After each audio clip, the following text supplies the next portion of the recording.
مراد سعید نے بڑا دھماکہ کیا ہے اور اسلام آباد تک مارچ لے کر جانے کا اعلان کر دیا ہے، کیونکہ آج دوستو وادی تیرا میں امن مارچ پر فائرنگ کے نتیجے میں 4 افراد شہید اور 12 افراد زخمی ہونے کی اطلاع ہے۔ نوجوان شکور یوسف کی شہادت جو ہے اس کی بھی تصدیق کی جا چکی ہے۔ ضلع خیبر وادی تیرا میں فورسز کی جانب سے کہا جا رہا ہے کہ امن مارچ پر فائرنگ کر دی گئی ہے، ان کو ڈرایا جا رہا ہے، دھمکایا جا رہا ہے کہ تمہاری ہمت کیسے ہوئی کہ تم امن مانگو، یہاں پر امن نہیں صرف جنگ ہوگی، کیونکہ ہم نے امریکہ کو جو ہے وہ معدنیات تحفے میں دینی ہے۔ اب یہاں پر یہ حکومت جو ہے وہ اس امن مارچ کے سخت خلاف ہے۔ یہاں پر مراد سعید نے دوستو بڑی دھمکی لگا دی ہے کہ سب تیار رہیں اسلام آباد جانے کے لیے۔ یہ آپ سنیں مراد سعید کی آڈیو اور دھیان سے سنیں کہ مراد سعید جو کہہ رہے ہیں وہ کیا کہہ رہے ہیں اور کیسے امن مانگنے والوں کو قتل کیا جا رہا ہے۔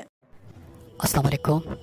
میرے امن تحریک کے دوستو، آج اردو میں یہ پیغام اس لیے ریکارڈ کروا رہا ہوں کہ پورے ملک کو بھی علم ہو کہ جس طرح بھجوڑ سے لے کے وزیرستان تک ہم اپنے امن کے لیے لاکھوں کی تعداد میں نکلے اور ہماری آواز شاید ان تک نہیں پہنچ رہی۔ تو میرے دوستو، جس طرح میں نے آپ کو پیغام دیا تھا کہ ابھی آپ سب نے مشترکہ جرگہ بلا کی، جس میں سوات، چترال، بھجوڑ سے لے کے ٹھیک خان ٹانک وزیرستان تک تمام جو ہمارے امن تحریک کے دوست ہیں وہ شرکت کرے اور ایک مشترکہ فیصلہ کرے تاکہ ہم اب اسلام آباد کا رخ کریں۔ وجہ یہ ہے کہ ہم ہر ضلع میں لاکھوں کی تعداد میں نکلے لیکن ان کو فرق ہی نہیں پڑ رہا۔ ڈرون حملوں میں اضافہ ہو رہا ہے اور ڈرون حملوں میں کون شہید ہو رہے ہیں؟ ہمارے معصوم لوگ، ہمارے بچے، ہماری خواتین اس میں شہید ہو رہے ہیں، اور جو امن کی آواز اٹھا رہا ہے۔ اس لیے میں آج اردو میں جو وائس نوٹ تیار کر رہا ہوں آپ کے گروپس میں بھیجنے کے لیے، اس میں سب سے اہم یہ ہے کہ ڈاکٹر امجد سوات سے جو ہمارے وزیر ہے، انہوں نے کاٹلنگ ڈرون حملہ جب ہوا تو ریاست نے بیانیہ بنانے کی کوشش کی کہ دہشت گرد مارے گئے، لیکن ڈاکٹر امجد موقع پہ پہنچے،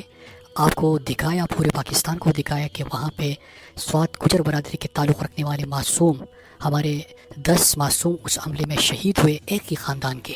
وہ سچ دکھانے کے بعد اس کی زندگی حزین بنا دی گئی اور اس کے خلاف انتقامی کارروائیوں کا آغاز ہوا۔ اس طرح باجوڑ میں جب امن مارچ ہو رہا تھا تو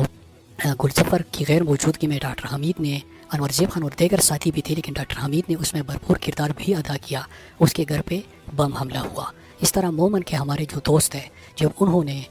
وہاں پہ مومن میں امن مارچ کیا تو ان کی زندگی حزین بنا دی گئی، بلکہ وہاں پہ جو سوشل میڈیا ایکٹیوسٹ ہیں ان کو بھی انتقام کا نشانہ بنایا جا رہا ہے۔ اس طرح خیبر، کرم، اورکزئی، لکی، کرک اور وزیرستان سے جو اطلاعات موصول ہو رہی ہے کہ جو بھی ہمارے امن تحریک کے ساتھی ہیں ان پر زمین تنگ کر دی جا رہی ہے اور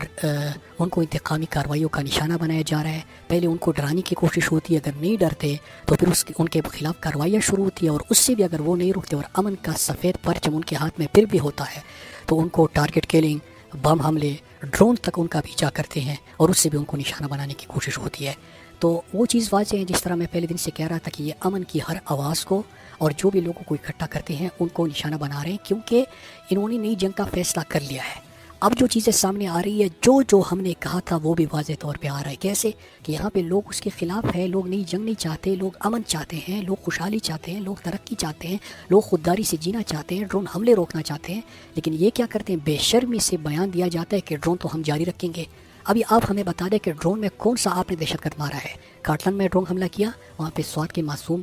جو تھے ایک خاندان کے وہ شہید ہوئے۔ وزیرستان میں ڈرون حملہ کیا، وہاں پہ آپ نے بچے شہید کروائے، ایک دفعہ نہیں 2-3 دفعہ۔ پھر ڈرون حملہ کیا، وہاں پہ خاتون کو آپ نے شہید کر دیا۔ پھر